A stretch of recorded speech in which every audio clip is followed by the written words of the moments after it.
Hey guys, welcome back to my channel. Hope everybody's doing well. If this is your first time here, then welcome. So at this point, I've been natural now with the exception of my 1 year and some change being texturized for about 15 years. And you guys met me here on YouTube smack dab into my second transition. The 5 or so years that I was natural before my texturizer, things were a lot different. I know that some of you who have been with me for a long time and I've known even before YouTube, Botki was this like photo sharing website, and that's where I first started documenting my natural hair journey. I don't even know the password, I don't know how to get those pictures, but it was a very nostalgic and simple time back in my journey. So I wanted to kind of reminisce about 5 things that I used to do back then, the first time that I was natural, that I either do to a different type of degree now or I don't do at all. Some of them are very simple. One of them is very extreme and you guys are gonna be like, how did you even have hair on your head still? I thought it'd be kind of fun to talk about because natural hair journey is a journey. Some things that you thought that you would do forever and a day with your hair care routine are things you would never dream of doing now. It's just so interesting to see that your hair routine can evolve and change so drastically over the years. One of the biggest changes in my hair routine now compared to how it was back then in the 2005 to 2009-ish period was I was a big co-wash girl. I used to co-wash my hair much more often than I would shampoo it, and I didn't notice any adverse effects. I don't know what caused me to switch from co-washing to shampoo. My hair grew a ton. I didn't have a lot of itching on my scalp or anything like that, but just one day I started shampooing and it started to turn the tide where I would shampoo every wash day and rarely co-wash, to the point where I'm at now where I can count on one hand the amount of times I've co-washed in the past year. I use a lot of products, so I feel the amount that I use as well as the type that I use. I'm a big gel girl, so I just find that shampoo just gives me that clean slate. It helps my products to penetrate a lot better than when I was co-washing a lot. The second thing, I used to be obsessed, you guys, like obsessed with single strand knot missions.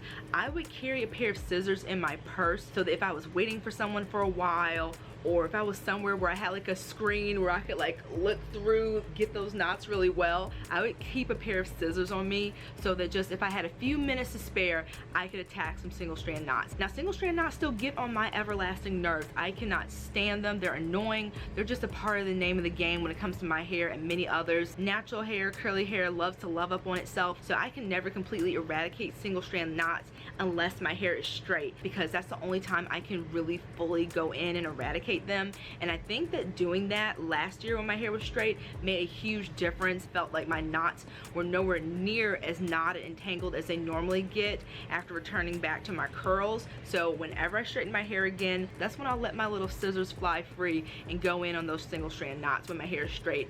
But back when I was natural the first go round, I was spending so much time on those single strand knots. I would watch a movie or I'd be in front of my computer screen, and that nice white screen in front of your hair when you're trying to go in with those split ends or those single strand knots, it just hits different. So I'm not at the point where I keep scissors in my purse anymore. I still like to go on a nice search and destroy mission. The third thing that I used to do is I was very, very paranoid about my hair touching any sort of like abrasive, cotton, potentially moisture sapping fabric, to the point where I would take my scarves with me and like lay them over a surface. Like say I was going to like a friend's house or something, I would lay a scarf down if they had like one of those couches that was really rough, that like weird, I don't know, with like a wool material. I would lay my little scarf down, or I'd bring like a jacket that was like this raincoat material. In the summertime too, Virginia summers, I would have that little coat on so I could lay it down somewhere or put it over like a seat rest or something, just so my hair wouldn't touch any potentially snagging materials. It was very neurotic. It was very like, it was a lot. So the care of my hair was always at the forefront of my hair, to the point where it got exhausting. Caring for my hair and keeping it healthy is still a huge part of like my daily life, but back in the day it was a lot.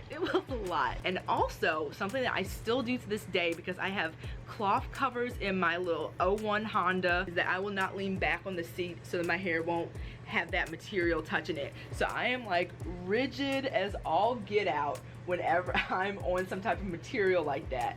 I am so happy with the new movie theater seats that are like that, like leather or pleather, who knows, type of material. Very hair friendly. I love it. I appreciate it. I would also not pick up clothing that was made out of wool or any type of abrasive material, because in order to enjoy it, I would have to wear my hair up, because my hair will catch on it. It would get really gnarly and tangled. So it made sense, but I'm not gonna lie, so much of my brain activity that was occupied with like what ifs when it came to my hair. So compared to then, I'm a lot more laid back and relaxed when it comes to my hair. I still do gravitate towards materials that are more on the smooth side and hair friendly, but I'm not as extreme. For example, I was watching a movie with my best friend and my scarves came off, but I was so tired that I was just like whatever on the pillowcase. I would usually never do that back in the day. I would take my zombified self in the room, find my scarf, and hope that I could reclaim my sleepiness. But now, if they come off every blue moon, it's okay. The last two things are probably the biggest changes in what I used to do back then compared to what I do now as far as my hair care routine. The fourth change is that I no longer use a tool to detangle my hair. I used to be a die-hard wide tooth comb girl when it came to detangling my hair, and also the order in which I detangled changed drastically. I used to not pre-poo, no conditioner on dry hair or nothing. I would just get in with my tangled ass hair in the shower, shampoo, and then I would apply conditioner, deep conditioner, and detangle that way. No wonder I was in the shower one time for 5 hours detangling. The tears just fell out of frustration. That was the catalyst for me getting my texturizer, that 5-hour detangling session, y'all. It was traumatic. So long after I'd grown out my texturizer and been on YouTube for about 5 years or so at that point, one day I just was like, what would happen if I applied conditioner to dry hair? Let's see what would happen. So I used one of my lackluster conditioners and magic happened, you guys. That was a huge game changer in my routine. I don't know if it's because I'm low porosity and the fact that the way I used to detangle, I was swelling my strands with water, and the tangles themselves that were still there in full force were swelling at the same time and getting worse.